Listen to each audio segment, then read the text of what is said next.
So, here we are, Dick, outside Duchess Mews. Yeah. Stable Mews as it was, back in the 1960s. Home for a while to Steed. Absolutely. I don't think perhaps it will have seen a vintage Bentley since the 1960s, which is a tantalising thought, but 60 years on. Yeah, it's like come home. Yes, absolutely. It's already attracted a bit of attention this morning, isn't it? Which is nice. So, thank you ever so much for coming and talking to me about the new book. Delighted. Yeah, The Avengers: Death in Downing Street. I think you've taken a difficult task there because you weren't alive during the 60s, unlike me that was there. But obviously you've absorbed the series, and that comes across in the book, which I enjoyed very much. Thank you. It was an absolute pleasure to return to the world of Steed and Emma. It's not quite the Steed and Emma. Well, the Steed and Emma are quite close, but the world they return to is not quite the world that we left them in. It is recognisably the 60s, but it's not that. It's not quite the fantastical 60s that they inhabited. It's much more steeped in reality, and especially when you're using real politicians and real politics. Yes. You know, so the fact that that's going on.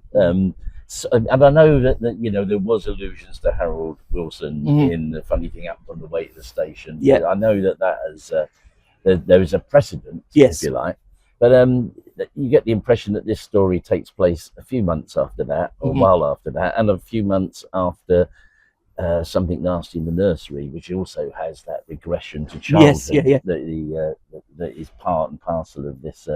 Of the plot of this. So the things I liked about it is that I think the relationship between Steed and Emma is very good. You've opted for the fact that they haven't been in a relationship, whereas a lot of people think that their current relationship is based on the fact that they had a relationship in the past, and therefore they're comfortable in each other's company. There is a sexual tension, but they don't have to act upon it because you know. And I think you've got them more in the mould of, as it were, with Kathy Gale, when you know perhaps there is a possibility that they might. Okay. You know, but she's a smart cookie. It's nice that Steve acknowledges that she's the bright one of the pair. You know, he's more than just muscle. He's got his own style, but she's the one with the real brains. So that was all very entertaining. I mean, you actually started this, didn't you, in COVID?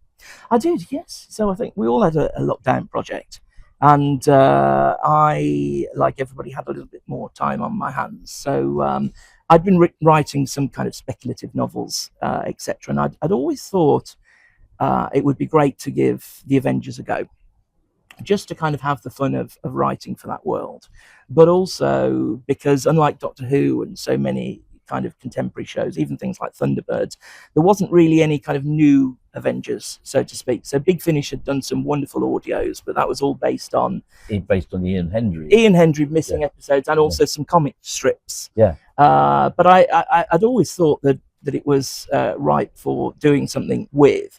So I suppose I had two main questions. The first being, you know, could I write one? You know, would there be an idea there? Could you kind of capture that magic on screen in a book? And the second, what was going on with the kind of licensing? Could we get the license to do an Avengers book? And the latter was probably a bigger challenge than the former. So yeah, I kind of wrote the first 3 chapters and a kind of breakdown back in COVID, then tried to get a publisher, and that became Titan, who obviously have got a great reputation for film and TV books. Absolutely. And they were no stranger to the Avengers either. So they had republished some of the 60s books in the early 90s. And they'd also published one of Patrick Macnee's kind of books about the Avengers, which is a cracking read. So, the owner of Titan is a big Avengers fan, which really helped. But then the second thing was what's the right situation. So did you talk to Massimo? Was it? Yeah, Massimo Moretti was wonderful at Studio Who's a tremendous guy. Yeah. He actually cares about the product. He does, and he knows the show really well. And yes, and because of that, he is sympathetic when you come up with an idea that he thinks isn't just exploitative. Absolutely right. Want to do so. He's a breath of fresh air there. Yeah, I think he's definitely Studio Canal's guardian. of Avengers quality. But it proved to be a little bit tricky because Studio Canal have the rights to the 35mm film, so to speak. So they're the people putting out the DVDs and the Blu-rays. But because of the 1998 film with Uma Thurman and Ralph Fiennes, of which possibly the less said the better, Warner Brothers ended up owning effectively the rights, as I understand it, to new Avengers stories. Albeit this was a bit of a tricky one because it's a new Avengers story, not based on a kind of comic book, which is how Big Finish and so on have managed to get around this in the past.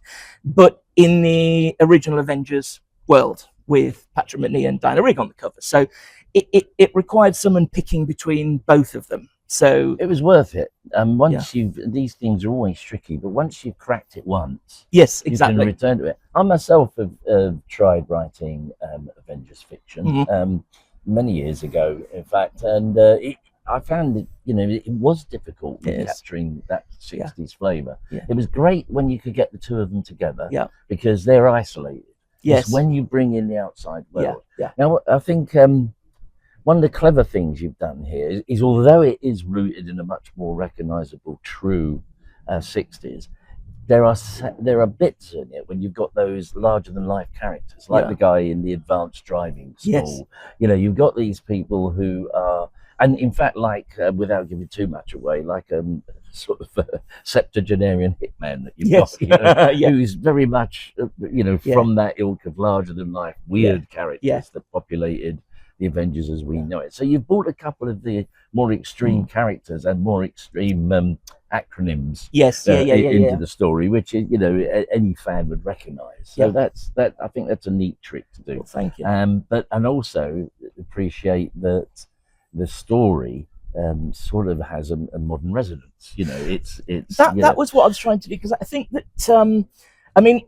you're absolutely right with what you said at the beginning. So Harold Wilson being named and having recognisable kind of cabinet ministers, Jim Callaghan, etc., is atypical for what they were doing in the show. It was all kind of more nods and allusions. So I think Wilson's not even named in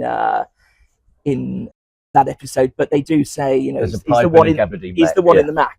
So, but of course, I think that's partly deliberate in so much as it's a strange timeline that the Avengers exists in, because it's contemporary in some respects. So it's set, I suppose, arguably in 1967, if we think about when this book would have happened, but it's not the real 1960s. It's Avengerland 1960s. But of course, that's because back then people are watching a contemporary fantasy show, whereas now we've got a slightly different audience. It's people at best who watch the original and are reaching back 60 years into their memory, or indeed some kind of new audiences coming along the way. And I felt that there needed to be a little more anchoring in the 1960s to make it clear that this is where it's set.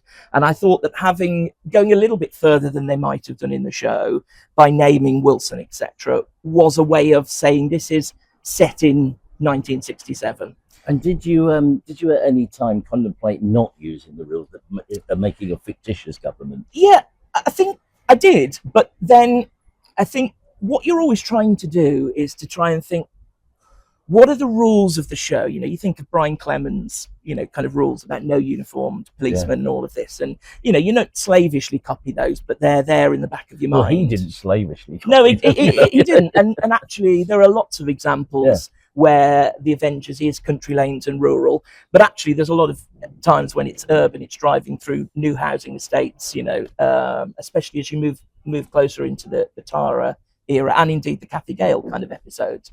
But I think that then you're in the land of, okay, we're in almost an alternate universe where there's a different prime minister in 1967, or there's a different Harold Wilson. Let's put it that way. Exactly. Because I think you're right. I mean, like very often in modern comic universes, they have understood that to set their action in alternative histories, alternative presence, makes it a lot easier for them to deal with the realities. So I think that's what happened. You're absolutely right. The Avengers starts life in the early 60s, very much rooted in reality. Yes. In the drug, in the backyards and drug taking, environs of an urban Britain.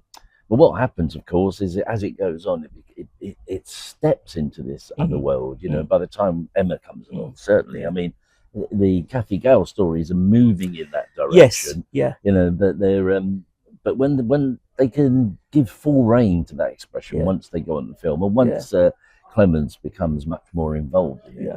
And I think that's what you've got. You've got both worlds there, because it's like the Kathy Gale and Dr. David Kill world, really, but with elements of what is to come. In the Emma Kill 60s version, kept bleeding in. Yeah, well, I thought, apart from almost, if you put Harold Wilson to one side, and I kind of felt that that's something that the Avengers didn't do, but not something that necessarily they wouldn't do. It didn't feel like it was breaking a rule, more bending a rule was the way I saw it.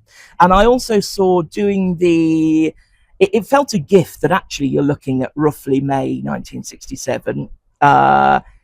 And actually, especially because Brexit was such a big theme at the time when I first wrote this, I thought there was nice metaphor. And what you're always trying to do with a book like this is say, actually, the Avengers is still relevant in some way. You want a story that's relevant, even if the characters are harking back to it is. I mean, I wouldn't worry too much. I mean, one of the things you've taught me is there's not to worry too much about period detail, as long as you haven't got mobile phone. Yes, as long as you're dealing with issues of.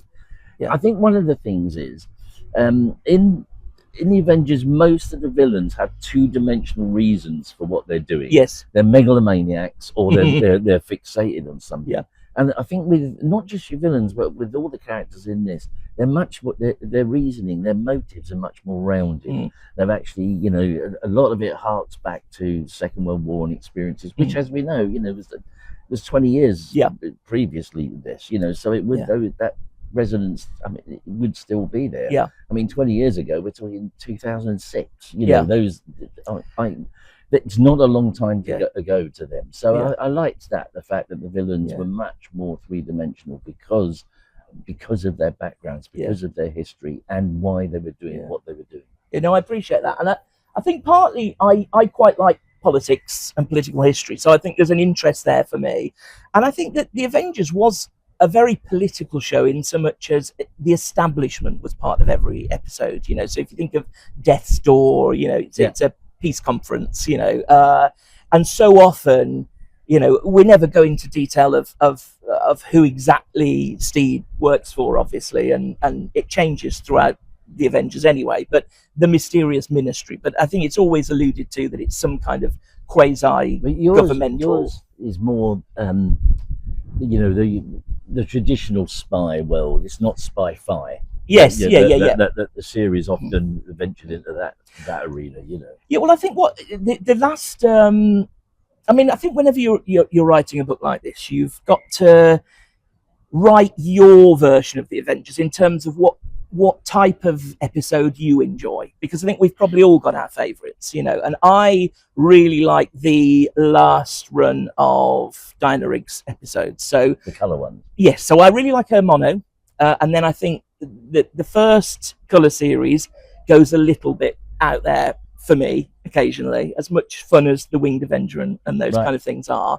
And then I think it brings it back a little bit towards the end. So things like Murdersville is getting some of that grittiness back, where actually they're playing with maybe making it a little bit more centered. And then, of course, they sack Albert and Brian and go back to John Bryce. Yeah. And then that's a disaster. And then they come back and it's even more flourishing again. And I like elements of all of that. So you've almost got some of the kind of fantastical elements with the chauffeur and with the crazy characters and the initialisms and all of that. But you have got some of that more grounded Avengers as well. You're trying to balance it throughout. Probably really. To me, in flavour, this is probably closer to the new Avengers, only with appeal in it. So that's not a bad thing at all. And it works well. As I say, when I tried my hand at writing these things, I was very conscious that the show was, a 50-minute show. Yes. And what you've written is a feature length type, the episode of it, and that's something that requires a different. The Avengers rarely had subplots. It's normally just a single plot, because maybe having a strand go through it.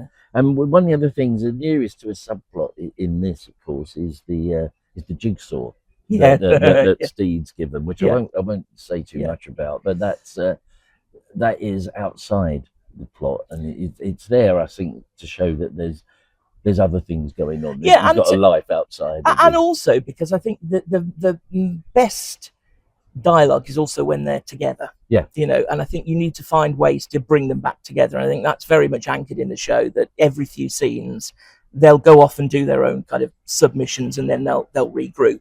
And also you want the levity as well. You don't want it to be too serious, because otherwise you're writing James Bond, not the Avengers. And I think that allows some of the kind of more whimsical stuff, which is harder when they're in a mortuary, for instance. Of course, the other thing is you've got their inner monologue. So in the series, Patrick Macnee has to do a lot with looks to convey how he feels about Emma Peel, and vice versa. But here we're inside; we can hear what Steve thinks about her. I think that we have less of her in a monologue. It's more, but perhaps he's more open. She's a bit more mysterious. I think that this Emma is a bit more aloof and even more untouchable than the one in the series, which isn't a bad thing. She's quite mysterious for that. It's a great scene where she demonstrates her driving prowess.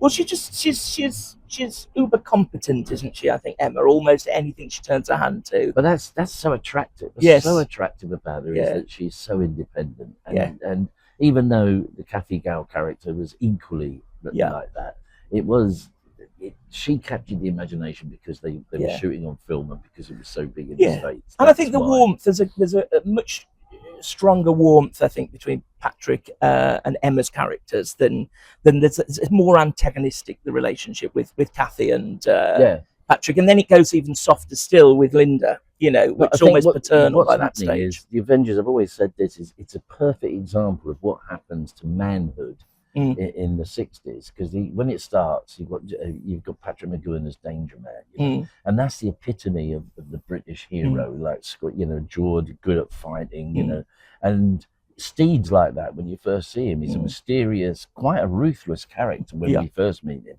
And by the end of the 60s, he's a dandy. And the great hero at the end of the 60s on television is Peter Wyngarde as Jason King, and that's what Steed has become. He's become a beau like that. So by the time the Emma episode's around, he's very much a gentleman. He's very different from the character we first meet. And you see the same arc with Doctor Who, don't you? See Bill Hartnell's kind of irascible, thinking about caving one of his companions' heads in, and then it slowly becomes almost this kind of cuddly Doctor. So you get to Pertwee, which is another dandy. But I think what Patrick is great at is, even in the later episodes, he can still turn on that old Steed occasionally, just with there's a fierceness. He's got steel, There's I forget the title, but there's a great Linda Thorson episode where Steed's visiting old friends, and the house has been hijacked because they want to fire a rocket at some kind of conference. And you kind of see him very dishevelled, and he's being hunted. And they're in a very nice, almost stately home. And you really get the feeling that this is personal, and he almost regresses to that kind of more visceral Steed, which I think is great. But I think what I was trying to do was to establish what hopefully, there's never any guarantees in life, might become a series of books. Well, that's what I was going to ask. Have you got other ideas? Are you working on absolutely. And we have got other ideas. I think, as ever with publishing, I would say Titan have taken a punt on this and said, is there still a market for the Avengers, but also old classics, niche classics? And I think the market will kind of have to decide on that. Well, I think the Avengers is probably the quintessential example of this. It is very difficult, even if you remade the Avengers. It would be so difficult to capture the original. The nearest you can get is, I think they do well in the audio finish have done, but I think that in print is another way you can recapture. Because I'm sure, like me, you're closing your eyes almost, and you're hearing Patrick and Diana as best you can. Absolutely. But also cast all the other characters as well. From those 60s. I know which one Roy Kinnear is going to play. And you almost start to think, which one might have been Julian Glover, or those kind of all recurring. Those. But I think that's probably easier for someone that lived through it at the time.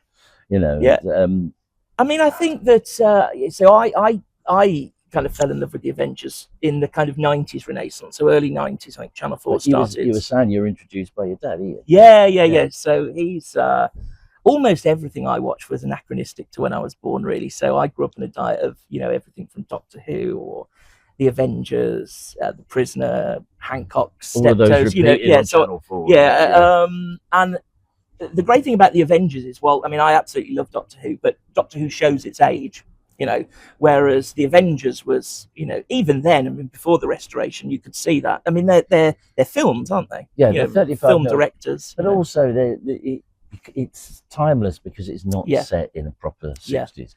And I think, exactly. To tell the truth, although the film is maligned, I do think they tried to capture that world, that timelessness. Yeah. I mean, where it went wrong, I think perhaps it wasn't particularly well cast. We'll never know what Jeremiah Chetney's original cut was because I don't think the 40 minutes or so that they cut out survives. No.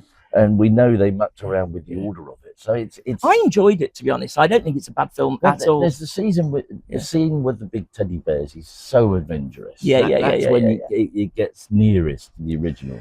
And I think, for me, because we hear that they're in development again. Whether or not that will ever happen. It is always in development. And I think if there was to be a new production, I think we would get an answer as to, because I think there's two scenarios. One is it's eminently remakeable, but they haven't quite got it right yet. And that might happen. Or it doesn't work again. And I think you would have to reluctantly concede it was the magic of Patrick and some of the others and the time and Clemens and, many of the others that worked on it. And actually, it can't be done because it's not like Doctor Who, which has an amazing format. Really, it's what makes it special is kind of in the mix of lots of different in many things. ways is the X-Files, And Chris Carter's always been ready to acknowledge the debt he owes to that relationship. But I think, I'm not one of these people that gets upset with remakes because to tell the truth, no matter how bad the remake, it never affects my love of the original. No, I agree with that. Whatever they're trying to do, whether it's Thunderbirds, whether it's Avengers, no one's erased the original. No, you don't erase the original. And I think so. Good luck to them. Keep trying. Just on the off chance you come up with something. I agree with that. So I've got no qualms about that. I think the next book would be smaller in terms of the world because I saw the first one as having to grab readers, which is partly why we went with a kind of Brexity type allegory, because I felt that if it was just a small scale village story about a pub or something, if you weren't necessarily familiar with the Avengers, would that hook you as an interesting thing to read about? Because my hope is you could read that book and find something of interest, even if you were a casual fan, or if you didn't know them, you'd still find a lot of interest in not only the plot but the story. I think that what's pleasing is that it has got a plot that works. It's not a plot just to hang the characters onto. This is a plot that's would exist without the characters. You know what I mean? Yes, no, that's absolutely right. And I think one of the things with when you use the word politics was really important, and I hope you feel this. I didn't want to make the Avengers political, so I went to great lengths to make it clear that Steed and Emma have almost no interest in the politics at play. And it's not a pro-Brexit or an anti-Brexit book. It's literally about saying, isn't it interesting that in 2016 the world had half the people for and half the people against? Sure. And actually, you go back to 1967 and there's photographs outside Westminster with people saying, no to EU, and actually get on. They thought we'd lose the pound. They thought, we would just become part of it. In a way that we didn't, because of that opposition. I think it meant that we only ever dipped. We only ever went in up to our waist. But the thing is, although that's true what you're saying, Emma is political because she's jaundiced by the politics. Yes, that's true. And there's an apathy there. Steed works for the government. Yes, and I think you more than nobody's really addressed that problem of what you do when someone like Steed brings in an outsider. Now, if you were Steed and you worked for Ministry, which, you know, as we know from the plots, is riddled with traitors. Sometimes you would want someone from the outside, someone you can trust that hasn't been tainted by that. So I think he, although he works for authority, he's also one step away from the authority. He's a shadowy figure when we first meet him in the early 60s. He is, and he retains that distance, I think. Well, I think what the series quite cleverly did was by having Tara of the Ministry, she's slightly less effective, isn't she? Not just because of her age. I mean, great character. I think Linda Thorson's great. I like Series 6 a lot, but there is a sense that because she follows the rules so closely, she is slightly less effective. At least they play with that, almost the sense that Steed is deprogramming her from her training. She's not a gifted amateur. No. And in fact, in many of the stories, he's the maverick and she's the one going the party line. But that time we've got Mother there, so they've brought in, I mean, before there was somebody that got in touch with them in the back of a cab and stuff like that. But now you've got, you know, a full conduit to the authority. And I think, to tell the truth, that worked less well for me. I liked the fact that he was, you know, we don't know where he got his orders well, they say from. the Americans really like the Patrick Newell, was it? And he is great. The character's great. He overshadows Steve occasionally. And if he was just in one episode, you know, if it was, I'd be all over that. But I think I agree. I think it sort of clips Steed's wings a bit. It does. You know what I mean? And I like the idea that it's sort of more like Bond when he's got this machinery behind him, when he's got Q and M. That's what Mother does. Mother's M, you know. And it's that kind of, which was becoming very popular, wasn't it? That idea of the TV family. You know, you see it with Pertwee's first few years, where it's Nick Courtney every week, Roger Delgado every week, as opposed to a stranger in a box that appears from nowhere. And I always preferred the stranger in the box. I agree. But no, it is. I think it would be really fun if more books were published, if they don't just stick to the Emma era. You know, I think it would be great to yo-yo around, because all of those kind of co-leads have their own distinct characters, and the show's different as well. So, you know, even I think if you were writing a monochrome Peel, I think you would be writing in a slightly different, more film noir type of darker writing than you would necessarily with this. But again, you're starting to think, what's the most popular, recognizable era of the Avengers? It's the colour Peels, you know. So again, you're trying to make the first book as commercially attractive as you possibly can. I do think that the really good thing you did is you didn't have an origin story where they met. They already know each other. They've already been on the case. This is halfway through their adventures. Now, I think that's great because that makes it much more like the episode. I think it was a colossal mistake in the film to try and get them to meet. You know, it's a like a forget-me-not story when they absolutely want that, but we don't. And the great thing is, we never saw them meet. You know, she just appears, doesn't she? And they've already known each other for some time. As did Kathy Gow. We know when, because of they chat. We know when he first used her. But you know that. The whole thing about it is that is that continuity. You're not stumbling, and it also, if you screw up the meeting, if you then the whole book suffers. The whole absolutely, you know, you've lost them. I mean, you do have. You know, I tried to set myself some rules. I'll let people decide whether or not I've done that or followed them, but. Some rules were always to try and be really careful with the use of things that could only appear in books versus the TV show.